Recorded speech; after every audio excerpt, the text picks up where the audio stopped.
All right, sports fans, how's everybody out there doing?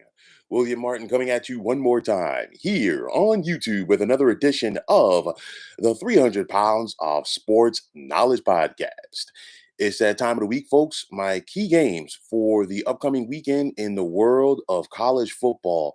And I know that conference championship Saturday is, or conference championship weekend rather, is right around the corner. But with that said, this upcoming Saturday is just as important, and it's really going to shape the picture for Conference Championship Saturday. I want to start off with the big one, and of course, not just the big one, but the big one in the Big Ten, as you're going to have the seventh ranked Michigan State Spartans traveling to Columbus to take on the fourth ranked Ohio State Buckeyes. Now, the loser of this game could be eliminated from the college football playoff race, and definitely more Michigan State as opposed to Ohio State, because if Michigan State loses this game, it's their second conference loss, and more than likely they're not going to win the Big Ten East.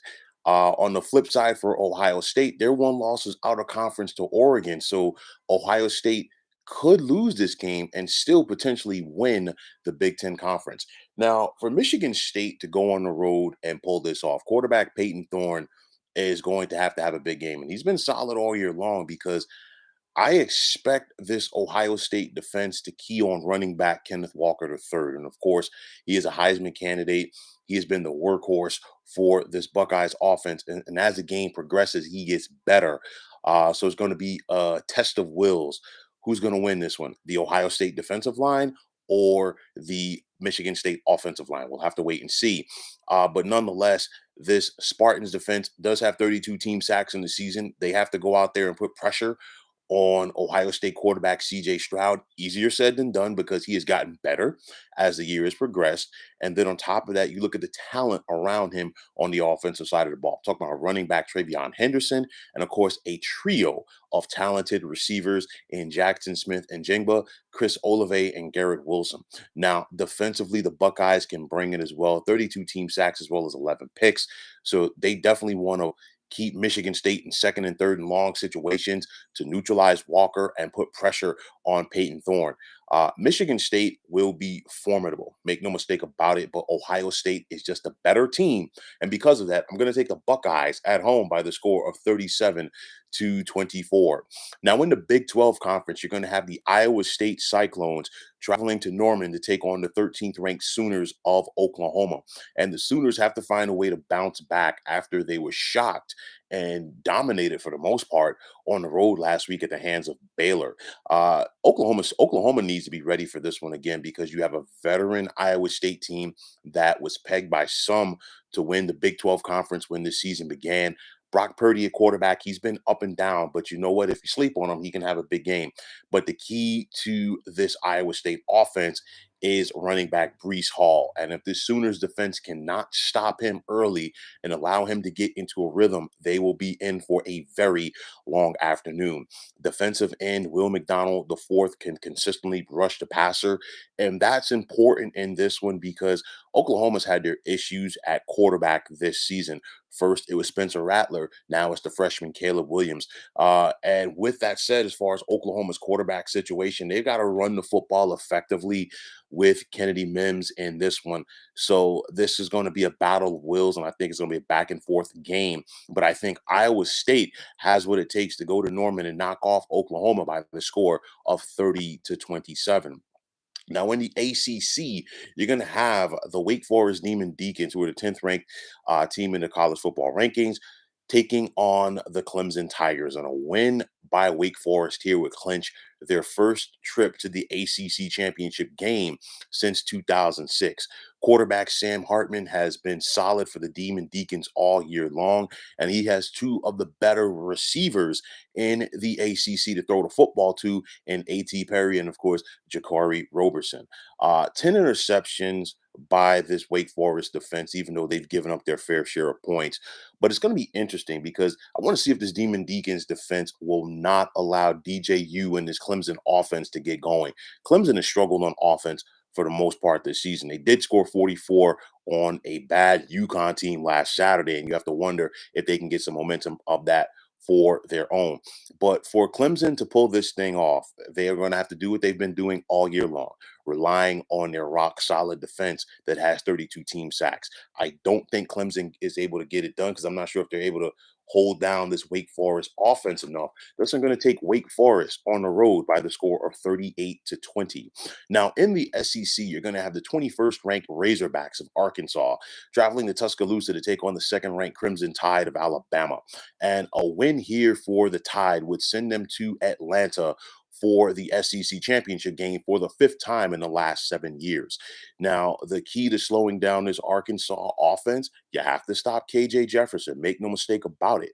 Um, Defensively, the Razorbacks are led by linebacker Bumper Pool, and he's going to have his best game of the season trying to slow down this Alabama offense.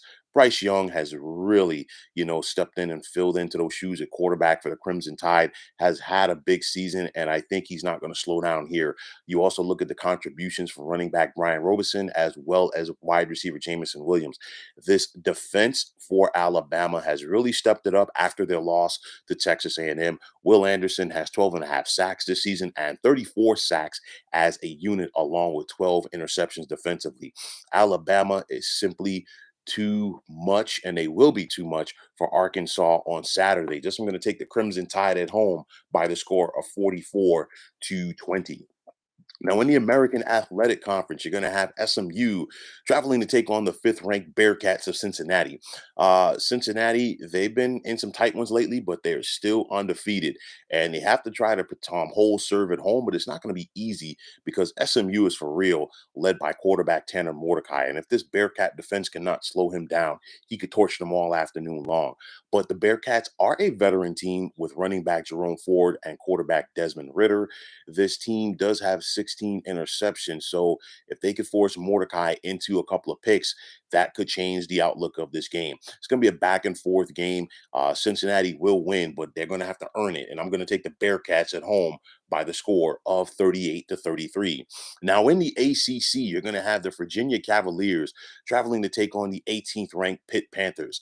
Now, just like it is for Wake Forest in the Atlantic Division, a win here would clinch the Coastal Division for Pitt, and it would be their second time in the ACC championship game in the last 4 years. Quarterback Brennan Armstrong for Virginia. If you sleep on this guy, he can pick you apart. So this Pitt defense has to be ready to slow him down, as well as wide receiver Dontavian Wicks. But linebacker Nick Johnson for the Cavs, can he get to Pitt quarterback Kenny Pickett? That's going to be the big thing. Of course, Kenny Pickett is probably going to be the first quarterback taken in next spring's NFL draft. And, right now he is the face of the quarterback position in the ACC. Defensively for the Panthers, 36 team sacks as well as 10 interceptions. And for Brendan Armstrong, he can have his good games and he can have his bad games. And if he has a bad game here against Pitt, it definitely won't go in favor of Virginia. Thus, I'm going to take Pittsburgh at home by the score of 38-24. Now, in Conference USA, you're going to have the Blazers of UAB traveling to take on the 23rd ranked UTSA Roadrunners. And a win here by UTSA would send them to the Conference USA title game for the first time in school history. Now, when you think about UAB and what they've been able to do this year, it comes down to the playmaking ability of running back Dwayne McBride. And he could have a big game, but nonetheless, I just think too much quarterback Frank Harris, too much Sincere McCormick at running back for UTSA. And I think they take care of business at home by the score of 31-19. Now, in the Big 12, you're going to have the 11th ranked Bears of Baylor traveling to the Little Apple to take on the Kansas State Wildcats. And for Baylor, they want to try to keep the momentum going after they were able to knock off Oklahoma last Saturday. For them to do that, running back Abram Smith is going to have a big game, and quarterback Jerry Bohannon needs to take care of the football. But the thing is, with this Baylor defense, they have to slow down running back Deuce Vaughn for the Wildcats. And then on top of that, this Baylor offense is going to have their hands full with defensive end Felix Anaduke Uzuma, who already has 11 sacks on the season. The Little Apple is always a tough place to play, and I think Baylor gets caught up in that. This I'm going to take K-State at home by the score of 30-28. Now, in the Pac-12, you're going to have the third-ranked Oregon Ducks traveling to Rice Eccles to take on the 23rd ranked Utes of Utah in what could be a potential Pac 12 title game preview right here. Now, running back Travis Dye, he's really stepped up since the CJ Verdell injury. But then I look at this Ducks secondary, 14 interceptions, five by Verone McKinley, who more than likely will be the first, if not one of the first defensive backs taken in next year's NFL draft. This Ducks defense, they got to try to find a way to slow down Utah quarterback Cameron Rising, but more importantly, running back Tavion Thomas. And if this Oregon offensive line cannot neutralize linebacker Devin Lloyd, they could be in for a long day. It's going to be a back and forth affair, but I'm going to take Utah at home by the score of 31-27.